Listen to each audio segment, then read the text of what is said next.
મિત્રો ભગત છું એટલે કોઈ પણ કાર્યનું કામ ભગવાનને યાદ કરીને કરશું તો સૌ હાથ જોડી અને આગમન કરીશું. વક્રતુંડ મહાકાય સૂર્યકોટી સમપ્રભ નિર્વિઘ્નમ કુરુ મે દેવ સર્વ કાર્યેષુ સર્વદા. અહીં ઉપસ્થિત મહેમાનશ્રીઓ, શિક્ષકગણો, વાલીગણો અને વહાલા વિદ્યાર્થી મિત્રોને ઉત્સવ ડાલિયાના જય સ્વામિનારાયણ, જય શ્રી કૃષ્ણ. કવિ કાગેમ લખે છે કે ઈશ્વર તારું છે નામ, ઈશ્વર તારું છે નામ, બાકી બધું તો છે ભ્રમ, જેને જેને તે તાર્યા એના સુધરી ગયા કર્મ. તો મિત્રો, તમને આ પંક્તિ ઉપરથી થોડોક અંદાજ તો આવી ગયો છે કે આજે હું શું વાત કરવાનો છું. હું આજે એક એવા તત્વ વિશે વાત કરવાનો છું કે તત્વ એમાં અનંત, અપાર, અવિસ્મરણીય, અવર્ણનીય એવી શક્તિ છે. એ તત્વ છે એટલે ભગવાન. મિત્રો, જ્યારે ભગવાને માનવીને બનાવ્યો ને ત્યારે એની સામે એક શરત મૂકી કે હું તને એક જ શરતે પૃથ્વી પર જવા માટે મંજૂર આપું છું. કે એ શરત એવી હતી કે તારે પૃથ્વી પર જઈને છે ને તારે મારું કામ કરવાનું છે. મારું કામ એટલે કેવું કે મેં આપેલા ઉપદેશો તારે માનવાના છે, મેં આપેલી વાતો તારે માનવાની છે, મેં આપેલી આજ્ઞા તારે પાળવાની છે, લોકોને મદદ કરવાની છે, તારે પરમાર્થ માટે તારું જીવન વિતાવવાનું છે, મારું ભજન કરવાનું છે. હવે વિચારો, શું આજનો આ વ્યક્તિ, તમે બધા માણસ બેઠા છો અત્યારે, વિચારો કે શું આ ભગવાને આપણે જે મંજૂર શરત કરી હતી આપણે શું અત્યારે પાળીએ છીએ? એનું પાલન આપણે કરીએ છીએ? જરા વિચારો. આજનો માનવી પોતાની હરીફાઈમાં, પોતાની કારકિર્દી બનાવવામાં, દેખાદેખીમાં, લોભ, મોહ, માયા, ઈર્ષા એના ફરતે વીંટળાયેલો છે. તો વિચાર તો કરો સાહેબ, માનવી તરીકે કે જેણે આપણને જન્મ આપ્યો, જેણે આપણને આ પૃથ્વી ઉપર મોકલ્યા, એ પૃથ્વી કે જે ભારત દેશ એવો પવિત્ર ભૂમિ, એની ઉપર આપણને ભગવાને મોકલ્યા. તો વિચાર કરો કે આપણે શું એના માટે કરીએ છીએ. ભગવાનનું નામ સ્મરણ માત્રથી જો કોઈને મોક્ષ મળી જતો હોય તો આપણે કરવામાં વાંધો શું છે? બાકી ભગવાનને તમારી પાસેથી કાંઈ અપેક્ષા નથી હો. બાકી ભગવાનને તમારી પાસેથી કાંઈ અપેક્ષા નથી. આ વાત ઉપરથી મને એક પંક્તિ યાદ આવે છે, ધ્યાનથી સાંભળજો કે હું ને મારો ભગવાન, હું ને મારો ભગવાન બેવ ભૂલકણા.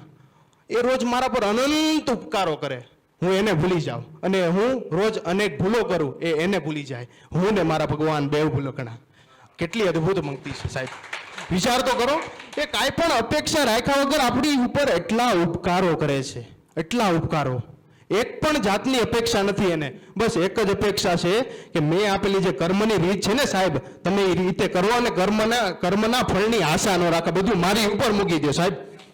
આ વાતને વધુ સ્પષ્ટ કરતા મારે તમને એક સવાલ પૂછવો છે કે આપણા સનાતન હિન્દુ ધર્મના સ્થાપક કોણ છે? કોઈને ખબર હોય તો હાથ ઊંચો કરો. સનાતન હિન્દુ ધર્મના સ્થાપક, આપણે હમણાં વાત થઈ ગઈ કે આપણા સનાતન હિન્દુ ધર્મના સ્થાપક છે શ્રી આદિ શંકરાચાર્ય. એ શ્રી આદિ શંકરાચાર્ય એક વખત નદી કાંઠે બેઠા હતા અને એની બાજુમાં એક નાનો અમથો છોડ હતો. એ છોડમાંથી એક પાંદડું એને તોડ્યું અને આગળ નદી હતી તો એ પાંદડું એને નદીમાં બોળ્યું અને પોતાનો હાથ હતો એની ઉપર પાંદડા વડે એણે છટકારો માર્યો પાણીનો. એટલે એના હાથ ઉપર જે પડેલા પાણીના ટીપા હતા ને એમાંથી એક ટીપું એને તરફ આંગળી સીંધી અને નિર્દેશ કરીને એમ કીધું કે મારા મનમાં, મારા મગજમાં આ પાણીના ટીપાના કદ જેટલી હું ઈશ્વરીય સમજ ધરાવું છું. વિચાર કરો સાહેબ, વિચાર કરો મિત્રો કે જે વ્યક્તિ કે આપણા સનાતન હિન્દુ ધર્મ કે જેમાંથી આપણે બધા આવીએ છીએ, બધા કે જેણે આપણને ભારત દેશ એમાં જન્મ આપ્યો, આપણો હિન્દુ ધર્મ કે વૈશ્વિક લેવલે ખૂબ કયા લેવલે છે તમે વિચારો. એનું સ્થાપન કરનાર સનાતન હિન્દુ ધર્મ, એને સ્થાપન કરનાર શ્રી આદિ શંકરાચાર્ય એમ કહેતા હોય કે પાણીના કદના ટીપા જેટલી હું ઈશ્વરીય સમજ ધરાવું છું, તો આપણે તો હજી ઈશ્વરને માણવાની કે જાણવાની શરૂઆત જ નથી કરી સાહેબ. વિચાર કરો તમે ખાલી એક વખત, કેટલા ઉપકાર કરે છે, કેટલા. બસ ખાલી એક મારે એક પંક્તિ કેવી છે કે શંકાશીલ માણસોને મોટા જહાજમાં અમે ડૂબતા જોયા છે. શંકાશીલ માણસોને મોટા જહાજમાં અમે ડૂબતા જોયા છે, પણ ભગવાનની ભરોસે રહેનારને અમે તૂટેલી નાવમાં પણ તરતા જોયા છે. બહુ 150 થી 200 વર્ષ પહેલા છે ને દેવાનંદ સ્વામી થઈ ગયા, અદ્ભુત સંત, ખૂબ જ સારા મ્યુઝિશિયન, ખૂબ જ સરસ એનો કંઠ. એને એક પદ લખેલું કે ભજો નહીં ભગવાન મૂર્ખ જીવતા મરો, જીવતા મરો રે મૂર્ખ જીવતા મરો, ભજો નહીં ભગવાન મૂર્ખ જીવતા મરો. માનવનો મહંગો અવતાર નહીં મળે ફરી, નહીં મળે ફરી રે ફળી નહીં રે ફળી, માનવનો અવતાર મોંઘો નહીં મળે ફરી. સાહેબ આ માનવનો અવતાર તમને કઈ રીતે મળે ખ્યાલ છે? આપણી જેટલી યોની છે ને એમાંથી આપણે એક એક વખત આપણે ફરીને આવીએ છીએ ને ત્યારે ભગવાને આપણી ઉપર ઉપકાર કરીને માનવ દેહ આપ્યો છે. શેના માટે? બીજા માટે, આપણે આપણા વિકાસ માટે, ભગવાનને ભજવા માટે, એની માટે આપ્યો છે. તો વિચાર કરો સાહેબ. તો આજે ચાલો આપણે એક સંકલ્પ લઈએ. ભગવાને આપણી પર એટલા બધા ઉપકાર કર્યા તો આપણે એનો આભાર તો માનવો જોઈએ. તો આપણે એક સંકલ્પ કરીએ, બધા આંખ બંધ કરો ને હાથ જોડો. હું બોલું એ રીતના બધાએ બોલવાનું કે હે ઈશ્વર, હે પરમાત્મા, હે કૃપાળુ, હે દયાળુ, તે મારા પર અનંત ઉપકારો કર્યા. મેં અનેક ભૂલો કરી, એ ભૂલોને તું ભૂલી ગયો, છતાં પણ હું તને ભજતો નથી, એ મારી ભૂલ છે.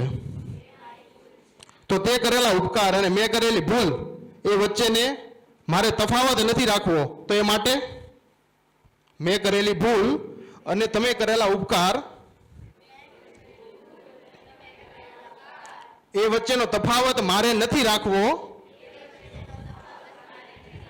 એટલા માટે હું રોજ સવારે ઘર મંદિર માં તમને યાદ કરી અને તમે આ મોંઘો માનવ દેહ આપ્યો છે એ બદલ હું તમારો આભાર માનું છું. થેન્ક યુ મિત્રો. હવે મારે વાત કરવી છે આ વિશ્વકર્મા એકેડમીની, કે આ વિશ્વકર્મા એકેડમી આ બધા વિદ્યાર્થી બેઠા છે ને એને શું આપ્યું. વિશ્વકર્મા એકેડમીએ માનવ માટેની એક સાચી મોજ આપી છે સાહેબ. બોલવું ને એક મોજ છે અંદરથી. ભલે કોઈ વ્યક્તિ ન બોલતો હોય પણ એ અંદર ને અંદર મૂંઝાતો હોય, કારણ કે એને એમાં એ વાત કરવાની એને ટેવ ન હોય, એને પોતાના વિચાર ડેવલપ કરવાની ટેવ ન હોય. એ ડેવલપ આ વિશ્વકર્મા એકેડમીએ કરી છે. તો સાચી મોજ કોને કહેવાય? આ ભગત એવું લખે છે કે મોજની ખોજ બીજાને ખોદવામાં નહીં પરંતુ પોતાને ખોજવામાં છે.